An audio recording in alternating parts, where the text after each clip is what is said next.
நண்பர்களே, ஒரு வழியா finally watch my most awaited film டிசி நண்பர்களே. எஸ், அவ பேர் சந்திரடா. படத்தை எஃப்டிஎஃப்எஸ் பார்த்தே ஆகணும்னு இப்பதான் படத்தை பார்த்துட்டு வந்து உடனே கேமரா ஆன் பண்றா அப்படின்னு சொல்லி சூட்டா உட்காந்து எடுத்துட்டு இருக்கேன். படம் எல்லாம் மக்களுக்கு ஒரு பாடம். நம்ம லோக்கினா ஃபர்ஸ்ட் ஆக்ட் பண்ணிருக்க ஒரு படத்தை வந்து ரிவ்யூ பண்ண போறோம். பண்ணுங்க, மக்கள் மகிழ்ச்சிக்காக விக்கி நிகழ்ச்சி. இது வரைக்கும் அவரை டைரக்டரா பார்த்திருப்போம். மாநகரம், கைதி, இந்த மாதிரி நிறைய படங்கள் எடுத்திருப்பாரு. ஃபர்ஸ்ட் டைம் இப்பதான் நம்ம ஒரு ஆக்டர் லோக்கினாவை பார்க்க போறோம் நண்பர்களே. அவரோட படத்தை பத்தி பேச போறோம். சரி, ஓகே நண்பர்களே, படத்தோட கதை என்னன்னு பாப்போமா. நம்ம லோக்கி மாமா வந்து ஹீரோவா நடிச்சிருக்காரு. படத்துல வந்து அரசன் டீம்னு ஒருத்தவங்க இருக்காங்க. அரசு தான் யாருன்னு பாத்தீங்கன்னா நம்ம தலைவாசல் விஜய். அவருக்கு கீழே தான் பாத்தீங்கன்னா நம்ம தேவதாசா வந்து நம்ம லோக்கினா இருக்காரு. ஆனா அந்த போலீஸ்காரர் தப்பு செஞ்சா யாரையா கேக்குறது? இந்த அரசன் டீம் ஸ்டார்டிங்லேயே நம்ம லோக்கினா வந்து என்ன பண்றாங்க அப்படின்னா, ஸ்டார்டிங்லேயே ஒரு சம்பவம் பண்றாங்க. அந்த சம்பவத்துல வந்து போலீஸ்க்கு அகைன்ஸ்டா நிறைய பொருட்கள், போலீஸோட டூல்ஸ், அந்த கன்ஸ், இந்த மாதிரி வெப்பன்ஸ் போலீஸ் கிட்ட இருந்து நிறைய விஷயங்கள் எடுக்கிறாங்க. இதெல்லாம் யார் பண்ணிருப்பான்ற மாதிரி யோசிக்கிறாங்க.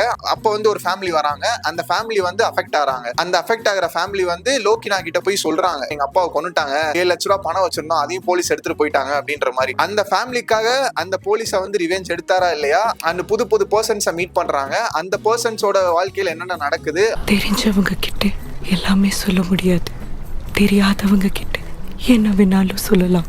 அண்ட் லோக்கினா உயிரோட அந்த ஃபேமிலிக்கு அந்த பணத்தை 7 லட்ச ரூபாய் கொண்டு போய் கொடுத்தாங்களா இல்லையான்றதான் கதை. அண்ட் கடைசியில போலீஸையும் ரிவெஞ்ச் எடுத்தாங்களான்றதான் கதை. இந்த படத்தோட ஸ்டார்டிங்ல எப்படி சொல்லுவாங்க அப்படின்னா, லோக்கினாவே அதை சொல்லிதான் ஆரம்பிப்பாரு. ஃபர்ஸ்ட் ஆஃப் ஆல், போலீஸ்க்கு வந்து நாங்க வந்து எங்களை பார்த்தா எப்படி இருக்கும் அப்படின்னா, நாங்க பாக்குறதுக்கு ரவுடி, நாங்க வந்து கேங்ஸ்டர்ஸ் இல்ல எக்ஸ்ட்ரீமிஸ்ட் அப்படிதான் இருக்கும். சோ எங்களுக்குன்னு ஒரு கதை இருக்குன்ற மாதிரி சொல்லிதான் அந்த கதையை ஆரம்பிக்கும். சோ இது வந்து ஒரு ரிவெஞ்ச் ஸ்டோரி மாதிரி தான். எப்படி இனிமே தெரிஞ்சுக்க போறதுலங்கிற தைரியம் தான்.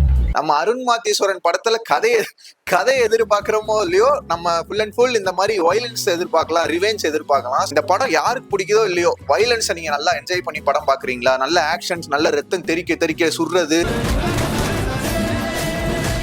வெட்டுறது, குத்துறது, இந்த மாதிரி படங்கள் உங்களுக்கு பிடிக்கும் அப்படின்னா, வயலன்ஸான படங்கள் பிடிக்கும் அப்படின்னா, நீங்க தாராளமா ஒரு அடல்ட்டா இருக்கீங்கன்னா தாராளமா போய் படம் பார்க்கலாம். ஆல்ரெடி எனக்கு அருண் மாத்தீஸ்வரன் மேக்கிங்லேயே எனக்கு என்ன படம் பிடிச்சிருந்துச்சுன்னா, எனக்கு இந்த சானிக் ஆயுதம் படம் பிடிச்சிருந்துச்சு. இந்த படத்துலயுமே நிறைய விஷயங்கள் எனக்கு ஒர்க் அவுட் ஆயிருக்கு. அண்ட் ஒர்க் அவுட் ஆகாம ஒரு சில கேள்விகளுமே வருது. ஸ்டார்டிங்ல இருந்தே போலீஸுக்கும் இந்த அரசன் டீம், இந்த தாசன் டீமுக்கும் போலீஸுக்கும் ஆகாது. ஸோ அந்த ஒரு ஃபேமிலி வந்து ஹெல்ப் கேட்கறாங்க. அந்த ஃபேமிலிக்காக இவங்க ரிவெஞ்ச் எடுத்து அந்த காசை கொண்டு போய் கொடுத்தாங்களா இல்லையா, போலீஸை ரிவெஞ்ச் எடுத்து கொண்டாங்களா இல்லையான்றதான் கதை. சின்ன வயசுலயே அவங்க ஆத்தா செத்து போனதும் ஒருத்த உசுறு அன்பு கிடைச்சதான் ஏங்கிட்டு இருந்தவன்.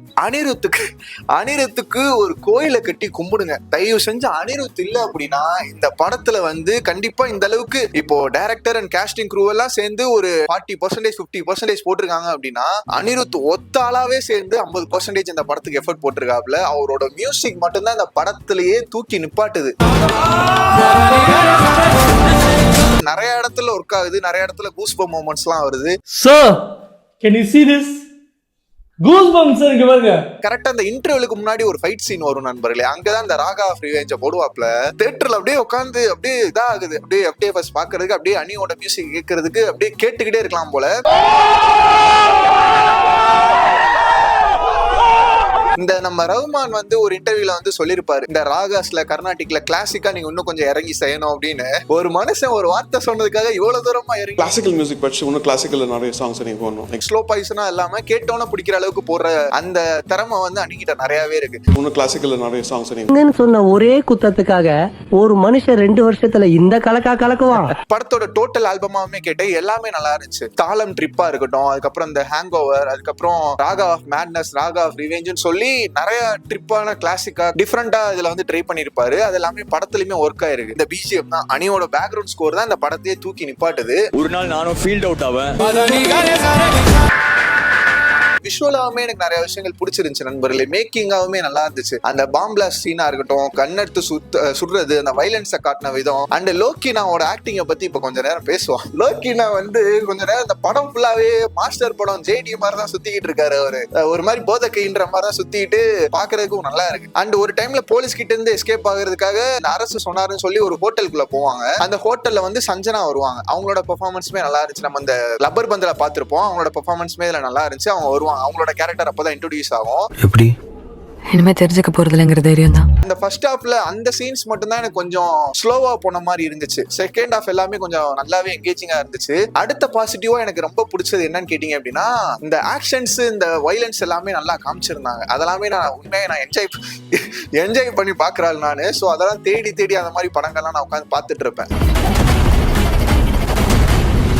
இன்னொரு பாசிட்டிவா நான் என்ன பாக்குறேன் அப்படின்னா, இந்த வாமிகா கேரக்டரோட ரைட்டிங் நண்பர்களே, ஏன்னா கொண்டு போன விதம் வந்து நல்லா இருந்துச்சு. போலீஸ் கிட்ட இருந்து எஸ்கேப் ஆயிரணும் அப்படின்றதுக்காக தான், லாக் ஆயிடக்கூடாது, போலீஸ் பிடிச்சிருவாங்க, லாக் பண்ணிடுவாங்கன்றதுக்காக அவர்கிட்ட இருந்து தப்பிக்கணுன்றதுக்காக தான் அந்த ஹோட்டலுக்குள்ள எல்லாம் போவாங்க. இங்க அப்பதான் சந்திரா கேரக்டர் வந்து இன்ட்ரோடியூஸ். அவளை விட்டுறா தாஸ், நீ தப்பு பண்ற, அவளை விட்டுரு, அவனாலதான் நம்ம எல்லாருமே சாக போறோம், போலீஸ்க்கு நாங்க ரவுடி, கேங்ஸ்டர்ஸ், எக்ஸ்ட்ரீமிஸ்ட், பாத்துட்டே இரு, அவளை போக சொல்லு, இல்ல எங்கிட்ட கொண்டு போய் விட்டுரு, அவ இருந்தாலே நமக்கு பிரச்சனை தான், அவனாலதான் நம்ம போலீஸ் கிட்ட மாட்ட போறோம் அப்படின்னு சொல்லி எல்லாத்துக்கும் இன்னியோட ஒரு முடிவு வச்சு. சோ வாமிகாவோட கேரக்டர் அந்த ஸ்கிரீன் பிரசன்ஸாவுமே நல்லா. அப்புறம் கிளைமேக்ஸ்ல ஒரு டைலாக் வரும் நண்பர்களே, அந்த டைலாக் வந்து உண்மையாவே நல்லா இருந்துச்சு.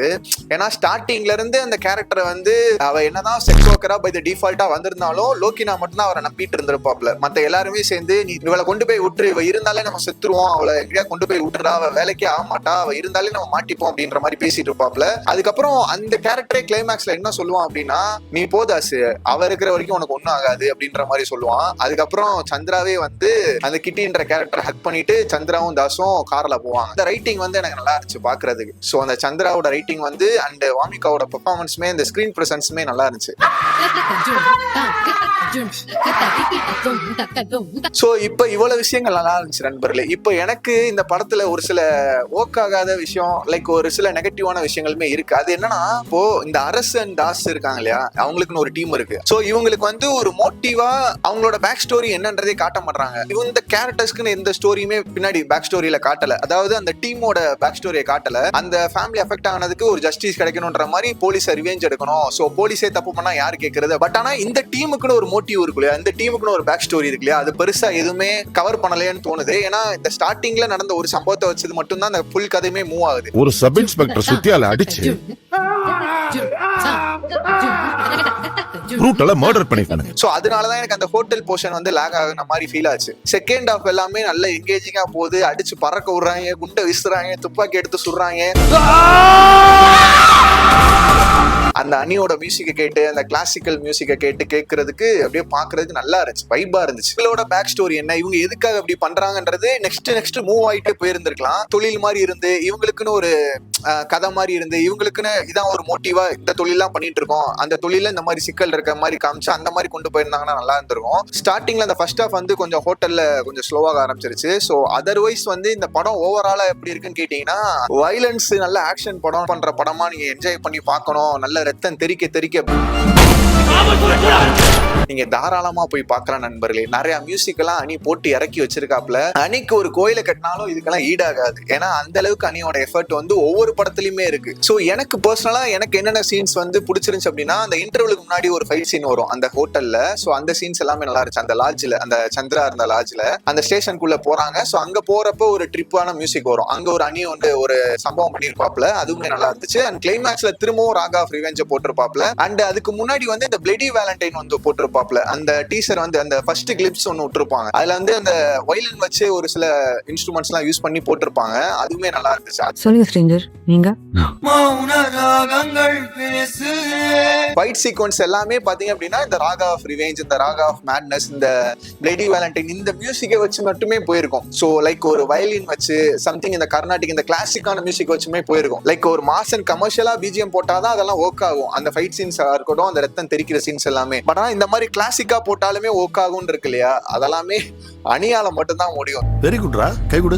சோ எனக்கு ஒர்க் ஆகாம இருந்தது அந்த ஃபர்ஸ்ட் ஹாஃப்ல அந்த ஹோட்டல் சீன்ஸ் எல்லாமே கொஞ்சம் லேக் ஆன மாதிரி, ஸ்லோவான மாதிரி இருந்துச்சு. இந்த டீமுக்குன்னு ஒரு மோட்டிவோ, இந்த டீமுக்குன்னு ஒரு ஸ்டோரி இருந்துச்சு. அதை வச்சு கொஞ்சம் மூவ் ஆகி கொஞ்சம் கதை வேற மாதிரி போயிருந்துச்சு அப்படின்னா இன்னும் கொஞ்சம் நல்ல எங்கேஜிங்கா இருந்திருக்கும். சோ இதுதான் நண்பர்களே என்னோட ரிவ்யூ. சோ இதுதான் எனக்கு பாசிட்டிவா நெகட்டிவா பட்ட விஷயங்கள். அதர்வைஸ் கேரக்டர்ஸ் எல்லாமே நல்லாவே பிளே பண்ணிருக்காங்க.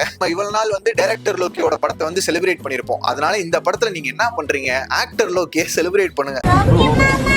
நம்ம ஃபர்ஸ்ட் இவரை எல்சிக்கு கூட்டிட்டு வருவோம். எல்சின்றத ஆரம்பிச்சு படம் நடிக்கிறது இதெல்லாம் ஓகே தான், நல்லா தான் இருக்கு. இதுக்கப்புறம் எல்சியூல போக்கஸ் பண்ணுங்க. எல்சியூல போக்கஸ் பண்ணதுக்கு அப்புறம் நீங்க தாராளமா எத்தனை படம்னாலும் நடிங்க, நான் உட்காந்து பாக்குறேன். அதுக்காக தான் காத்து நிக்கிறேன். ஏன்னா எல்சியே அப்புறம் நிறைய பேர் மறந்துடுவாங்க. எல்சிக்கு ஒரு எண்டு கேம் மாதிரி கொண்டு வந்தீங்க அப்படின்னா நல்லா இருக்கும், ஹோல்சமா முடிஞ்சிடும். ஓவராலா இந்த படத்தை நீங்க பாக்கலாமா ப்ரோ அப்படின்னு கேட்டீங்க அப்படின்னா நீங்க தாராளமா பார்க்கலாம் நண்பர்களே. 18 வயசு ஆயிடுச்சுன்னா தாராளமா பார்க்கலாம். 18 வயசு ஆகல, பிவிஆர் மால்ல போய்லாம் பார்க்கணும்னு நினைச்சீங்க அப்படின்னா செவ்வேலே அடிச்சு அனுப்பி விட்டுருவாங்க. அதனால 18 ஆயிடுச்சு அப்படின்னா நீங்க தாராளமா போகலாம். ஏன்னா நிறைய கெட்ட வார்த்தைகள் வருது படத்துல. சோ அதையுமே கேட்கறதுக்கு சின்ன குழந்தையா இருந்தீங்கன்னா அதை பார்க்க முடியாது. இந்த வயலன்ஸ் அண்ட் இந்த ரத்தம் தெரிக்கிற இந்த சீன்ஸ் எல்லாமே நிறைய இருக்கு. படம் ஃபுல்லாமே அதான் தான் இருக்கும். சோ இந்த வயலன்ஸ் ஆக்ஷன்ஸ் எல்லாம் பிடிக்கும் அப்படின்னா நீங்க தாராளமா பார்க்கலாம். அண்ட் நான் இன்னொரு விஷயம் பார்த்தேன், அது எனக்கு பார்த்தோன்னே தூக்கி வாரி போட்டுருச்சு. ஒரு மீம் பார்த்தேன். அந்த மீம் எங்க, இந்த மீம்ல டியூரேஷனை பாருங்க நண்பர்களே. இந்த படம் ஒரு 2.25 மணி நேரம் தான். ஆனா இந்த படத்தோட அன்கட் வெர்ஷன் பாத்தீங்க அப்படின்னா 2 மணி நேரம் 50 நிமிஷம். இவங்க சர்டிபிகேட் கொடுத்துட்டு எதுக்காக கட் பண்றாங்கன்னே தெரியல. எப்படியும் கட் பண்ண சீன்ஸ் எல்லாமே வயலன்ஸா தான் இருக்க போகுது. அதை தாண்டி ஒரு ரிலீஜியஸ் சார்ந்தாவோ இல்ல சமூகத்துல சொசைட்டில ஒரு பிரச்சனை கொண்டு வர மாதிரியோ கண்டிப்பா எதுவும் இருந்திருக்க போறது இல்ல. இதுலயே நிறைய வயலன்ஸ் இருக்கு. ஏன் வேற சொல்லிட்டீங்க, அடல்ட் தான் படம் பார்க்க போறாங்க 18 வயசுக்கு மேல. அரை மணி நேரம் ஒரு 20 நிமிஷத்தை ட்ரிம் பண்ணி தூக்கி இருக்காங்க அன்கட் வெர்ஷன்ல. இது எல்லாமே வெளிநாட்டுல ரிலீஸ் ஆகும் போல, இந்தியால தான் ரிலீஸ் ஆகல. ஓவர்சீஸ்ல எல்லாமே ரிலீஸ் ஆகுது. எனக்கு இதுதான் பிடிக்க மாட்டேங்குது. எனக்கு தயவு செஞ்சு இந்த மாதிரி பண்ணாதீங்க. தயவு செஞ்சு அடல்ட்னு சொல்லி சர்டிபிகேட் தான் கொடுக்குறீங்க. சர்டிபிகேட் நீங்க கொடுக்கறது புரியுது, இந்த வயலன்ஸ் இருக்கு, ரத்தம் தெரிக்குது, ஆக்ஷன் இருக்கனால கொடுக்குறீங்க, அதெல்லாமே ஓகே. பட் ஆனா அந்த 30 நிமிஷம் 20 நிமிஷம் நீங்க தூக்குனீங்க இல்லையா, அதுவும் வயலன்ஸா தான் இருக்கும். அப்படின்றப்ப நீங்க தாராளமா அதெல்லாம் கட் பண்ணாம வச்சிருந்திருக்கலாம். இந்த சென்சார் போர்டு பண்றத நான் ஒன்னும் என்னெல்லாம் பார்க்க போறேன்றது தெரியல. உங்களுக்கு வயலன்ஸ் அண்ட் ஆக்ஷன் பிலிம் எல்லாம் பிடிக்கும் அப்படின்னா இந்த படம் ஒரு லட்டு மாதிரி நண்பர்களே. அப்படியே தாராளமா போய் பார்க்கலாம். நம்ம லோக்கினா வாமிகாவோட பிரசன்ஸ் எல்லாமே அவ்வளவு சூப்பரா இருக்கு. நான் எனக்கு ஏன் பிடிச்சிருக்குன்னு சொல்றேன் அப்படின்னா, எனக்கு என்னதான் இந்த ஸ்டோரியில கொஞ்சம் லேக் இருந்தாலும் அண்ட் இந்த ஸ்கிரீன் பிளே கொண்டு அந்த கதை wise, story wise, back story இதெல்லாம் கொஞ்சம் வச்சு இன்னும் கொஞ்சம் இம்ப்ரூவ் பண்ணியிருந்தா பெட்டரா இருந்திருக்கும் நான் சொன்னாலுமே, எனக்கு ஏன் இன்னும் கொஞ்சம் எங்கேஜிங்கா கன்வின்ஸா இருந்துச்சு அப்படின்னா இந்த வயலன்ஸை காமிச்ச விதம் அண்ட் இந்த செகண்ட் ஹாஃப்ல அவங்க கொண்டு போன விதம் எல்லாமே கொஞ்சம் நல்லா இருந்துச்சு. அதெல்லாமே கொஞ்சம் எங்கேஜிங்கா இருந்துச்சு. ஸோ அப்படின்றப்ப எனக்கு படம் பார்க்கும்போது ஒரு போர் அடிக்கவே இல்லை. ஃபுல் அண்ட் ஃபுல் அந்த கேரக்டருக்குள்ளேயே போய் அந்த லைஃபுக்குள்ளேயே போன மாதிரி தான் ஒரு ஃபீலா இருந்துச்சு. பிடிச்சிருக்கு, ரொம்ப பிடிச்சிருக்கு. நம்ம லோக்கினாவோட முதல் படம், அதுக்காகவே போய் பார்க்கலாம். அண்ட் நம்ம வாமிகாவோட பிரசன்ஸ் நம்ம டிகேவோட ரைட்டிங்ல நம்ம நினைவு ஒரு பறவையிலான அந்த படத்துல அவங்களோட பெர்ஃபார்மன்ஸ் எனக்கு பிடிச்சிருந்துச்சு. அதுக்கப்புறம் தமிழ்ல இந்த பெர்ஃபார்மன்ஸ் நல்லாவே பண்ணிருக்காங்க. இறங்கி துப்பாக்கி எல்லாம் எடுத்து அவங்களுமே சொல்றாங்க. ஸோ அதெல்லாமே நல்லா இருக்கு. சிம்பிளா சொல்ல போனா வயலன்ஸ் பிடிக்குமா, ஆக்ஷன் பிடிக்குமா, அதெல்லாம் விடுங்க. லோக்கினா பிடிக்குமா, வாமிகா பிடிக்குமா, தாராளமா போய் பாருங்க. அணி பிடிக்குமா, தாராளமா போய் பாருங்க. சோ ஓவராலா இதுதான் நண்பர்களே என்னோட கருத்துக்கள் டிசி படத்தை பத்தி. நல்லா அடி வெட்டு ரத்தம் விட்டு சுத்தி அடி கொண்டுகிட்டு இருக்காங்க. சோ படம் ஃபுல்லா ஃபன்னா தான் இருக்கு, மஜாவா இருக்கு. சோ அப்படின்றப்ப தாராளமா போய் பாருங்க. நான் தான் சொன்னேன்ல, அணி இருக்கிற வரைக்கும் அணியை கோலிவுட்ல ரீப்ளேஸ் பண்றதுக்கு எவனும் பிறந்து வர முடியாது. ஏன்னா அணி அந்த மாதிரி ஒரு ஆளு. அணியாலதான் இங்க நிறைய படமே ஓடுது. படத்துல நடிச்ச எல்லா ஆக்டர்ஸுமே நல்லா நடிச்சிருக்காங்க நண்பர்களே. அண்ட் மேக்கிங் வைஸ் பார்க்கும்போது விஷுவலாமே நம்ம சொன்ன மாதிரி விஷுவலாமே நிறைய விஷயங்கள் பாக்குறதுக்கு நல்லா இருந்துச்சு. இந்த சுடமோது சீனா இருக்கட்டும், அந்த பிளட் வர சீனா இருக்கட்டும், அண்ட் எஸ்எஃப்எக்ஸ் நண்பர்களே, முக்கியமா அந்த சவுண்ட் டிசைனிங் பண்ணுவாங்களா, அந்த சவுண்ட் இன்ஜினியரிங் அந்த இது ஸோ அந்த எஸ்எஃப்எக்ஸ் பண்ண அந்த இது எல்லாமே நம்மளால தியேட்டர்ல நல்லா ஃபீல் பண்ண முடிஞ்சு. எனக்கு பர்சனலா படம் பிடிச்சிருந்துச்சு.